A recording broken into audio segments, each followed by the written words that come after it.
Hello friends, आप सभी का आपके अपने चैनल G10 क्लासेस में हार्दिक स्वागत है। यह चैनल आप सभी के लिए बहुत लाभदायक होने वाला है, खास तौर से यूपी बोर्ड के छात्रों के लिए, क्योंकि इसमें हम कक्षा 6 से कक्षा 10 तक सामाजिक विज्ञान के लगभग सभी विषयों पर चर्चा करेंगे और आपकी परीक्षा से संबंधित सभी प्रश्नों को अच्छी तरह समझाया जाएगा, जिससे आप परीक्षा में अच्छे अंकों से उत्तीर्ण होने में सफल होंगे। यह वीडियो आपको पसंद आए तो लाइक व शेयर करना ना भूलें व चैनल को सब्सक्राइब करें, जिससे आपको हर वीडियो का नोटिफिकेशन मिलता रहे। और आप अपना सुझाव कमेंट्स में अवश्य दें, आपका सुझाव हमारे लिए अत्यंत महत्वपूर्ण होगा। आइए अब आज की क्लास आरंभ करते हैं। आज का हमारा टॉपिक है कक्षा 9 आधुनिक विश्व में चरवाहे। आज हम आधुनिक विश्व में चरवाहे नामक चैप्टर के कुछ परीक्षा उपयोगी महत्वपूर्ण तथ्य और प्रश्नों पर चर्चा करेंगे। उम्मीद है आपको यह वीडियो जरूर हेल्पफुल होगी। एक बार फिर वीडियो को लाइक व शेयर करना ना भूलें। यदि चैनल सब्सक्राइब नहीं किया है तो आप इसे सब्सक्राइब भी कर दें, जिससे आपको नोटिफिकेशन मिलते रहे। चलिए शुरू करते हैं आधुनिक विश्व में चरवाहे। बच्चों, हम बात करते हैं आधुनिक विश्व के चरवाहों की। चरवाहे से आप समझते हैं जो लोग भैंस, भेड़, बकरी आदि चराते हैं, उन्हें हम चरवाहे कहते हैं। चरवाहों का काम कौन करता था? कुछ घुमंतू लोग चरवाहों का काम करते थे। इनके मुख्य बिंदुओं पर अभी हम चर्चा करते हैं। वनों और चरागाहों को आधुनिक सरकारों ने नियंत्रित करना शुरू किया और उनकी पाबंदियों से उन पर भी असर पड़ा जो इन संसाधनों पर आश्रित थे। इससे पहले हम जानेंगे चरवाहे क्या करते थे, उनका क्या काम था, कहाँ से होते थे। प्राचीन विश्व में लोगों में गरीबी थी, उनके पास रहने के लिए घर नहीं थे। वो अपना रोजगार कुछ पशुओं को पालकर उनके झुंड को एक स्थान से दूसरे स्थान पर घुमाकर उनका पालन पोषण करते थे। उनके दूध से, ऊन से, खाल से, चमड़ी से अपना बिजनेस शुरू करते थे, अपना व्यवसाय करते थे। वो लोग घुमंतु प्रवृत्ति के होते थे। आज एक स्थान पर है, कल दूसरे स्थान पर है। ये लोग पहाड़ों, पठारों, मैदानों लगभग सभी जगह मिलते थे। जब पहले खाली जगह पड़े हुए मैदान थे, घास के मैदान थे, जंगल थे, तो तब तक उनका काम सुचारू रूप से चल रहा था। जैसे जैसे औपनिवेशिक सरकार आई, उन्होंने अपने मुनाफे के लिए किसानों को उकसाया, किसानों को आगे किया कि आप अपनी खेती की ज़मीन बढ़ाएं। जैसे वो खेती की ज़मीन बढ़ाने के लिए उत्साहित हुए तो चरागाह कम होते गए और चरागाहों पर सरकारों ने नियंत्रण करना शुरू कर दिया, उन पर पाबंदी लगानी शुरू कर दी। कुछ कानून और कुछ नियम बनाए। उन पाबंदियों से उन बकरवाल समुदायों या घुमंतु प्रवृत्तियों के लोगों पर, जो चरागाह थे, चरवाहे थे, उनकी ज़िंदगी पर काफ़ी असर हुआ। उसके बारे में अभी आगे देखते हैं। जैसे जम्मू कश्मीर के गुज्जर बकरवाल समुदाय के लोग भेड़ बकरियों के बड़े बड़े रेवड़ रखते थे। रेवड़ झुंड को कहा जाता है, जो भेड़ बकरियों के लिए इस्तेमाल किया जाता है। इस समुदाय के अधिकतर लोग अपने मवेशियों के लिए चरागाहों की तलाश में भटकते भटकते 19वीं सदी में यहाँ आए थे और जैसे जैसे उनका समय बीतता गया, वे यहीं के होकर रह गए और यहीं पर बस गए। जम्मू कश्मीर में आज भी गुज्जर बकरवाल का एक बहुत बड़ा समुदाय निवास करता है, जो गर्मियों में श्रीनगर या पहाड़ों की ओर चला जाता है, पहाड़ों पे ऊपर चला जाता है हिमालय के, और जैसे जैसे सर्दियाँ आती है, बर्फ़ पड़नी शुरू होती है, तो ऊपर का स्थान खाली करके नीचे मैदानी क्षेत्रों में आ जाते हैं। हिमाचल प्रदेश के चरवाहे समुदाय को गद्दी कहते हैं। क्या कहते हैं? गद्दी कहते हैं। गढ़वाल और कुमाऊं के इलाके में पहाड़ी के निचले हिस्से के आसपास पाए जाने वाले शुष्क और जंगल का इलाका भावर कहते हैं। तो गढ़वाल और कुमाऊं के इलाके में जो चरवाहे पाए जाते थे, वो बारिश पर डिपेंड करते थे। जैसे वर्षा होती थी तो वो वर्षा से ही अपनी खेती बाड़ी करते थे। कुछ पर्वतीय क्षेत्रों में विस्तृत चरागाहों को बुग्याल कहते हैं। आज हम इसमें बस छोटे छोटे टर्म्स के बारे में ही बात करेंगे। जैसे पूर्वी गढ़वाल के बुग्याल, जहाँ भेड़ चराए जाते थे। पूछा जाता है कि बुग्याल किसे कहते हैं, तो उच्च पर्वतीय क्षेत्रों में स्थित विस्तृत चरागाहों को बुग्याल कहा जाता है। धंगर कहाँ का चरवाहा समुदाय है? धंगर महाराष्ट्र का एक चरवाहा समुदाय है। धंगर समुदाय महाराष्ट्र का जाना माना चरवाहा समुदाय है जो जीविका के लिए कंबल और चादरें बनाते थे, कुछ भैंस पालते थे और ये लोग अक्टूबर के आसपास बाजरे की कटाई भी करते थे। रबी जाड़ों की फसलें जिनकी कटाई मार्च के बाद शुरू होती है उसे हम रबी की फसल कहते हैं। रबी के साथ साथ दूसरा नाम आता है खरीफ। खरीफ की फसल सितंबर और अक्टूबर में कटने वाली फसलों को खरीफ कहा जाता है। एक फसल और है उसे कहते हैं जायद। जायद फसल कब उगाई और कब काटी जाती है, इसका आंसर आप कमेंट्स में देंगे। ठूंठ पौधों की कटाई के बाद ठूंठ पौधों की कटाई के बाद जमीन में रह जाने वाली उनकी जड़ को ठूंठ कहते हैं। जैसे हम गेहूँ काटते हैं, सरसों काटते हैं तो कुछ खोबे टाइप उसकी जमीन में रह जाते हैं जिन्हें हम ठूंठ कहते हैं। कर्नाटक आंध्र प्रदेश में पाए जाने वाले चरवाहे समुदाय हैं गोल्ला, कुरुमा, कुरुबा, जबकि उत्तर प्रदेश और मध्य प्रदेश में बंजारे होते हैं। कर्नाटक और आंध्र प्रदेश में पाए जाने वाले चरवाहे समुदाय कौन कौन से हैं? गुल्ला और कुरुमा और कुरबा। और उत्तर प्रदेश में जो चरवाहे होते हैं उनका नाम है बंजारे। देश के एक बड़े भाग विशेषकर पंजाब, राजस्थान, उत्तर प्रदेश, मध्य प्रदेश, महाराष्ट्र आदि ग्रामीण क्षेत्रों में पाई जाने वाली चरवाहा टुकड़ों को बंजारा कहा जाता है। आपने भी अक्सर देखा होगा। बंजारे नई घास भूमियों की तलाश में अपने पशुओं के साथ दूर दूर तक घूमते रहते हैं और पशु चारा भोजन के बदले में हल चलाने वाले पशुओं और दूध उत्पादनों का लेन देन करते हैं। साथ ही साथ इन पशुओं की खरीद बिक्री भी करते हैं। यदि हम अपने घर में अपने दादाजी से पूछें कि बंजारे कौन होते हैं, पहले पशुओं का लेन देन बंजारों के द्वारा ही किया जाता था, जो आजकल मंडियों में होता है। राजस्थान के रेगिस्तानों में राय का समुदाय रहता था। कौन सा समुदाय रहता था? राय का समुदाय रहता था। और इस इलाके में बारिश का कोई भरोसा नहीं था। होती भी थी तो बारिश बहुत कम होती थी, इसलिए खेती की उपज हर साल घटती बढ़ती रहती थी और बहुत सारे इलाकों में तो दूर दूर तक कोई भी फसलें नहीं होती थी। इसके चलते राई का खेती के साथ साथ चरवाही का काम भी करते थे।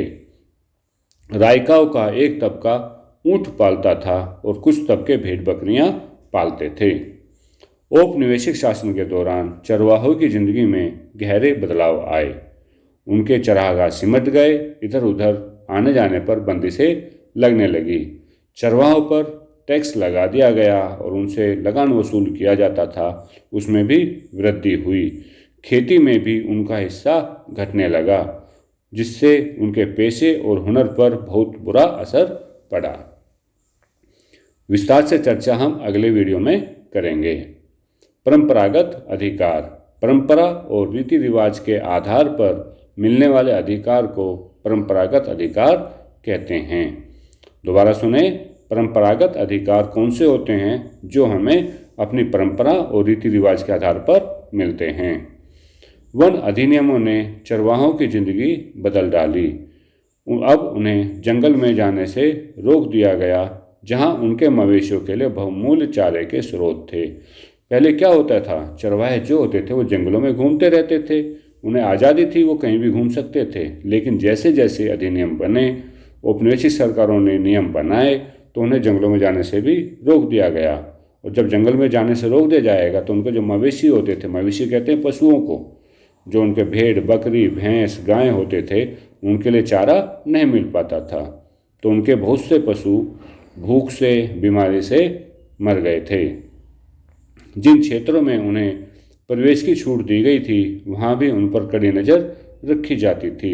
जंगलों में दाखिल होने के लिए उन्हें परमिट लेना पड़ता था, एक पास बनाया था, वह पास उनको लेना पड़ता था और जंगल में उनके प्रवेश और वापसी की तारीख पहले से तय होती थी, इसलिए वह जंगल में बहुत कम ही दिन बिता सकते थे।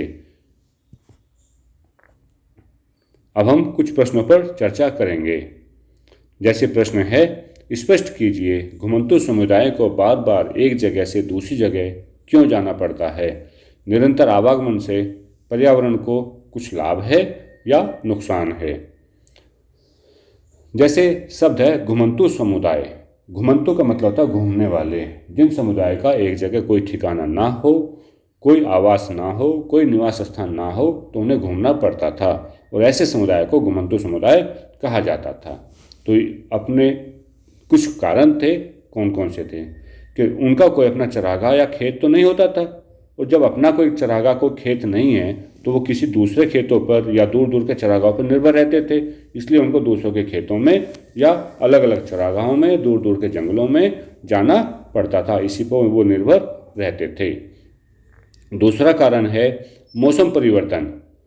सपोज करो उन्होंने एक मैदानी इलाके में रहना शुरू कर दिया, वहाँ पर बाढ़ आ गई, तो मौसम चेंज हुआ या बरसात होने लगी तो उन्हें कहीं और जाना पड़ेगा, या पहाड़ों के ऊपर भाग पर रह रहे हैं, वहाँ बर्फ़ पड़ने लगी तो जैसे ही बर्फ़ पड़ेगी तो उन्हें नीचे आना पड़ेगा। इसलिए मौसम परिवर्तन के साथ साथ उन्हें अपने चरागाह भी बदलने पड़ते हैं। पहाड़ों के ऊपरी भाग में रहने वाले गर्मियों में पहाड़ों के निचले हिस्से पर आ जाते हैं। बर्फ़ पिघलते ही वापस पहाड़ों की ओर प्रस्थान भी करना पड़ता है। अब तो मैदान पर रह रहे हैं, जैसे उनके बर्फ़ पिघल गई, वहाँ का मौसम साफ हो गया तो वापस पहाड़ों पर भी जाना पड़ता है। इसी प्रकार मैदानी भागों में बाढ़ आने पर ऊंचे स्थानों पर चले जाते हैं। अब देखिए इसके फायदे क्या हैं। निरंतर आवागमन से पर्यावरण को भौतिक लाभ पहुंचता है। जहां इनके मवेशी चरते हैं वहां की भूमि उपजाऊ हो जाती है, इसलिए किसान अपने खेतों में चरने देते हैं ताकि मवेशियों के गोबर से खेत भर जाए। लेकिन साथ साथ नुकसान भी तो होता है। उस नुकसान के बारे में चर्चा आप स्वयं करेंगे। इस बारे में चर्चा कीजिए औपनिवेशिक सरकार ने निम्नलिखित कानून क्यों बनाए, और यह भी बताइए इन कानूनों से चरवाहों के जीवन पर क्या प्रभाव पड़ा। पहला नियम कानून है प्रतिभूमि नियमावली। तो औपनिवेशिक सरकार ने जो कानून बनाए थे उनसे क्या असर हुआ है, देखिए।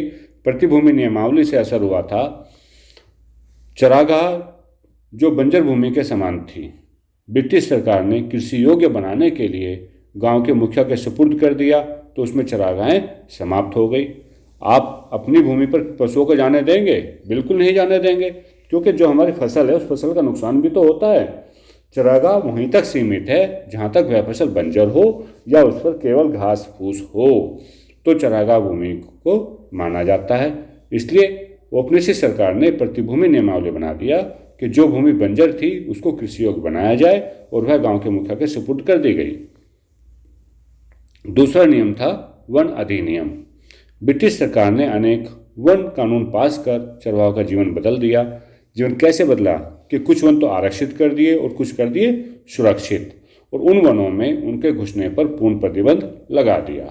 अब प्रतिबंध लगाने का कारण वही था, जब हम अपने खेतों में फसल उगाते हैं यदि उसमें पशु घुस जाए तो फसल को नुकसान पहुंचा देते हैं। फसल के ऊपर की चोटी जिसे कोम्पले कहते हैं उसे वो खा जाते हैं, तो हमारी फसल पूर्ण रूप से परिपक्व नहीं हो पाती। तो इसलिए क्योंकि पशु होते जो पौधों की नई नई कोम्पले होती थी उनको खा जाते थे, इसलिए वनों में घुसने पर प्रतिबंध लगा दिया। और घुमंतु जातियों के लिए यानी कि चरवाहों के लिए चरागाह कम पड़ने लगे। अपराधी जनजाति अधिनियम 1871 में औपनिवेशिक सरकार ने अपराधी जनजाति अधिनियम एक्ट पारित किया, और इस कानून के तहत दस्तकार, व्यापारियों, चरवाहों के बहुत सारे समुदायों को अपराधी समुदाय की सूची में रख दिया।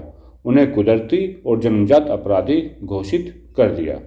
इस कानून के लागू होते ही कुछ समुदायों को कुछ खास अधिसूचित गांवों और बस्तियों में बस जाने का हुक्म सुना दिया गया, और उनकी बिना परमिट आवाजाही पर रोक लगा दी। और जो ग्राम पुलिस थी, जो गांव की पुलिस थी, वह उन पर सदा नज़र रखने लगी। अपराधी जनजाति जैसे चरवाहों के समुदाय होते थे, कुछ समुदाय अपराधी भी होते थे।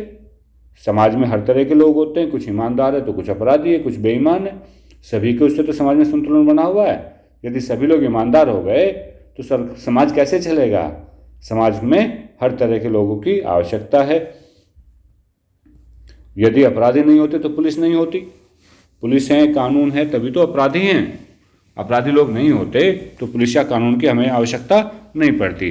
तो जो समुदाय अपराधी थे, जो समुदाय इस तरह के काम करते थे जिन्हें अपराध घोषित किया गया, कुछ पेड़ों को नुकसान पहुंचाते थे, कुछ जंगलों को नुकसान पहुंचाते थे, कुछ जमीन को नुकसान पहुंचाते थे, तो उन पर रोक लगा दी गई। उन्हें बिना परमिट कहीं भी नहीं जाने दिया जाएगा। चराई कर। अपनी आय बढ़ाने के लिए ब्रिटिश सरकार ने पशुओं पर भी कर लगा दिया। कर देने के पश्चात इन्हें एक पास दिया जाता था जिसे दिखाकर चरवाहे अपने पशु चरा सकते थे, और यह चराई कर 1792 ईस्वी को लागू किया था। कब किया था? 1792 ईस्वी में लागू किया था। मसाई समुदाय के चरागाह उनसे क्यों छिन गए? इसके भी कुछ कारण बताइए। मसाई समुदाय अफ्रीका में रहता था, और मसाई चरवाहे जो थे वो मुख्य रूप से नॉर्थ अफ्रीका में रहते थे, उत्तरी अफ्रीका में रहते थे।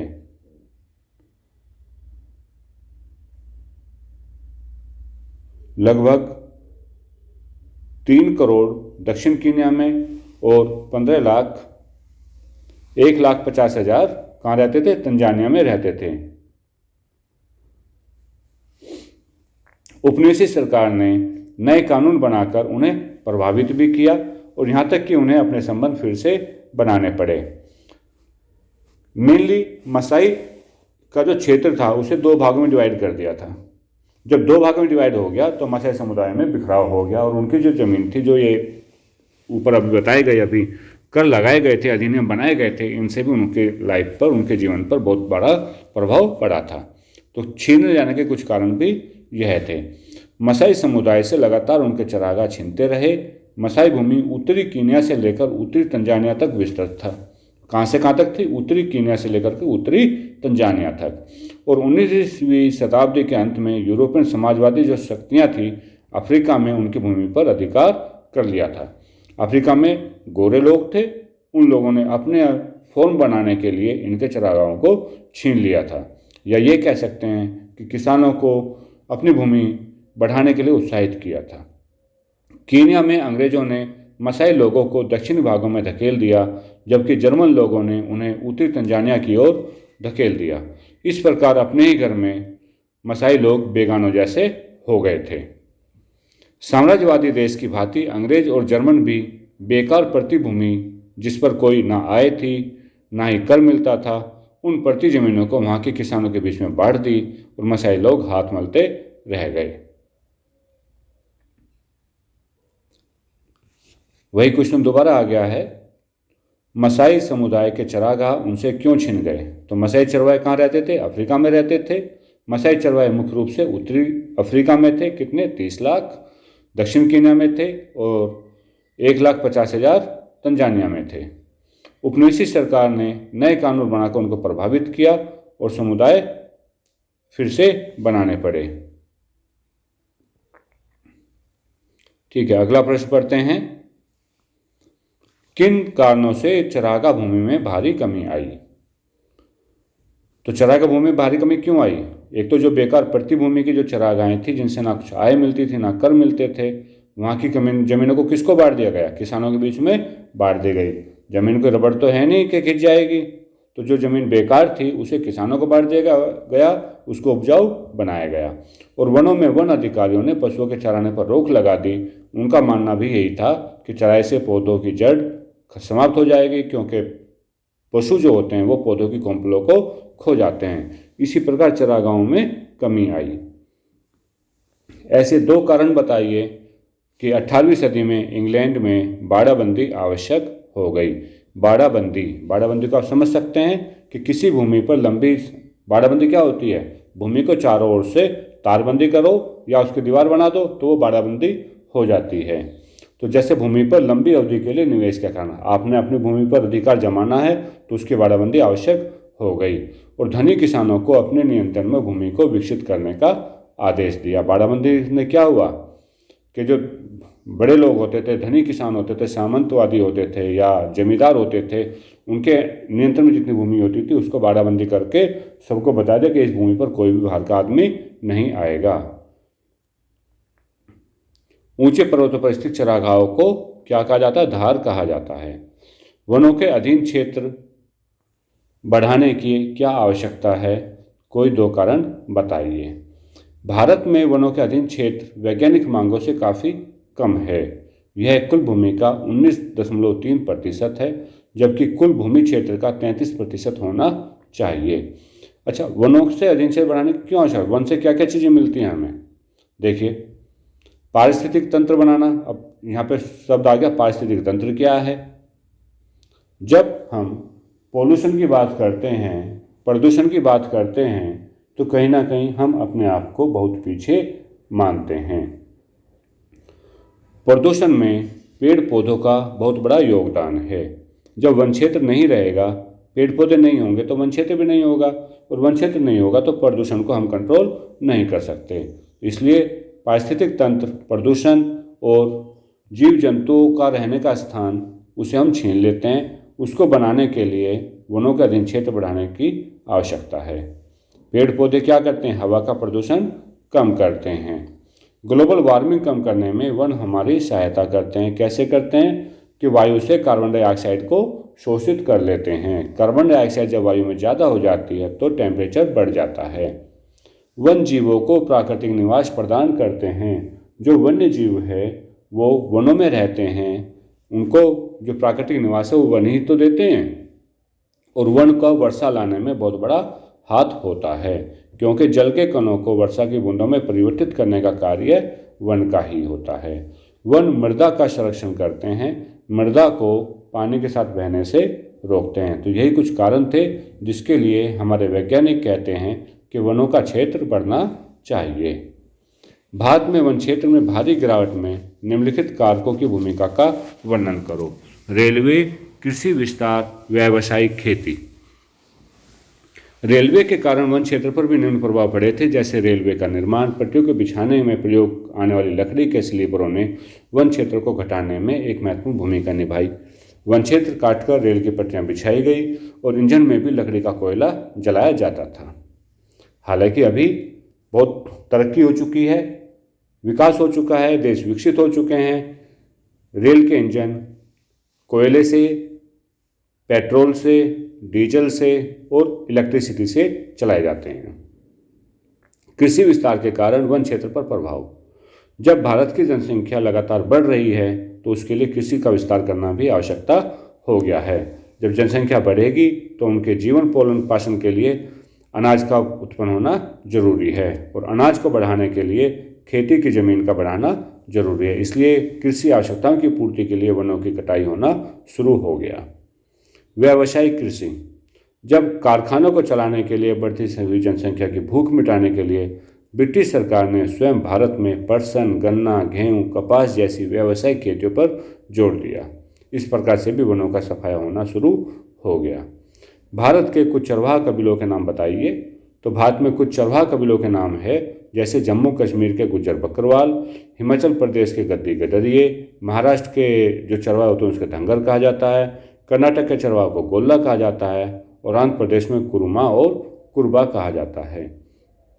बंजारों के रहने सहने के ढंग का विस्तार करो, विस्तार से वर्णन करो। तो वर्णन क्या है?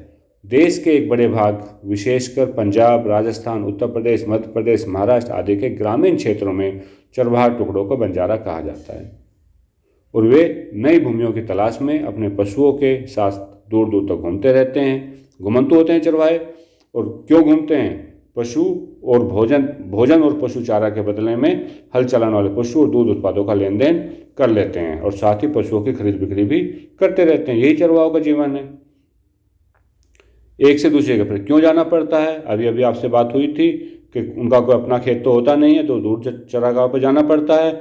मौसम परिवर्तन होते हैं तो चरागाह बदलने पड़ते हैं, बर्फ़ पिघलते हैं तो बदलने पड़ते हैं, बाढ़ आ जाती है तो बदलने पड़ते हैं। औपनिवेशिक सरकार द्वारा चरवाहे के स्थानों पर क्या प्रभाव मिला? यह तो अभी बताया था हमने आपको, क्या प्रभाव मिला। अभी आपका हो गया है। बताइए, ये कुछ क्वेश्चन शायद दोबारा आ गए हैं। चलिए, कोई बात नहीं, आज की वीडियो यहीं पर समाप्त करते हैं। वीडियो आपको पसंद आई है तो लाइक और शेयर करना ना भूलें। चैनल को सब्सक्राइब भी कर दें। आपके लिए यह वीडियो बहुत मदद होगी। Thank you.